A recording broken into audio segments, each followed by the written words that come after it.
উচ্চশিক্ষা, চিকিৎসা ও নিত্য প্রয়োজনীয় চাহিদা সবকিছুর কথাই উঠল বৃহস্পতিবার সন্ধ্যায় ২৯ কৃষ্ণপুর বিধানসভা কেন্দ্রের তুইকর্মা এডিসি ভিলেজের দেবেন্দ্র হাতিতে। উপস্থিত ছিলেন জনজাতি কল্যাণ দপ্তরের মন্ত্রী বিকাশ দেববর্মা সহ এমডিসি বিদ্যুৎ দেববর্মা।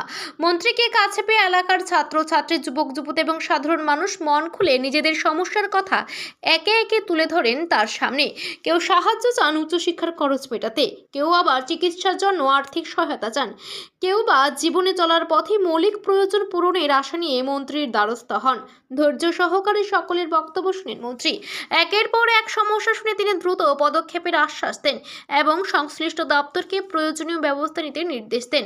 মন্ত্রী বিকাশ দেববর্মা বলেন, জনজাতি অধ্যুষিত এলাকাগুলিতে যুব সমাজকে নেশার অন্ধকার থেকে দূরে রাখতে হবে, সবাইকে একত্রিত হয়ে এই লড়াইয়ে নামতে হবে।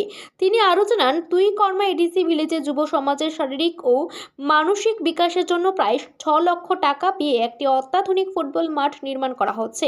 এই উদ্যোগ স্থানীয় যুবকদের খেলাধুলার প্রতি আগ্রহ বাড়াতে বিশেষ ভূমিকা নেবে বলেও আশা প্রকাশ করেন তিনি।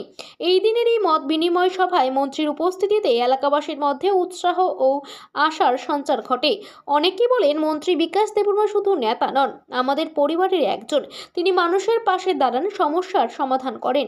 তুইকর্মা এডিসি ভিলেজের এই সভা যেন হয়ে উঠল সরকার ও জনগণের মেলবন্ধনের এক উজ্জ্বল উদাহরণ, যেখানে কথার চেয়ে বড় হয়ে উঠল কর্ম ও মানবিকতার বার্তা। মিডিয়া বন্ধুদেরকে ধন্যবাদ। আজকে বিভিন্ন সমস্যা নিয়ে এখানে আমাদের যারা জনগণের সঙ্গে আলোচনা করেছি, স্কলারশিপ, বিশেষ করে ছেলে মেয়েদের যারা কলেজ ইউনিভার্সিটি পড়াশোনা করছেন তাদের স্কলারশিপ নিয়ে, আর অনেকে বিভিন্ন ইস্যু নিয়ে, যারা গরিব, একদম অত্যন্ত গরিব, তারা এপিএল তাদেরকে পিজি করা দেওয়ার জন্য, এবং যারা নিরহ, যারা খেতে পারে না তাদেরকে সাহায্য করার জন্য, মুখ্যমন্ত্রী রাবার মিশনের মাধ্যমে তাদেরকে কীভাবে আত্মনির্ভর করা যায়, এবং এই এরিয়ার মধ্যে, এই তুইকর্মার মধ্যে, এই দেবেন্দ্র হাতির সামনে একলব্য স্কুল, নতুন একলব্য স্কুল হচ্ছে মঙ্গিয়াকামির, তার জন্য আজকে তাদের সঙ্গে কথা বলতে এসেছি। বিভিন্ন এখানে নতুন নতুন প্রজেক্ট এখানে হবে, আগামী দিন এই বাজারটাকেও আরও নতুন ধরনের বাজার করে দেওয়া হবে, তার জন্য আজকে এখানে আলোচনা করার পরে তাদের সঙ্গে সব আমি তাদের কথা শুনেছি। আগামী দিন যে সমস্যাগুলি আছে এই সমস্যাগুলি সমাধান করা হবে।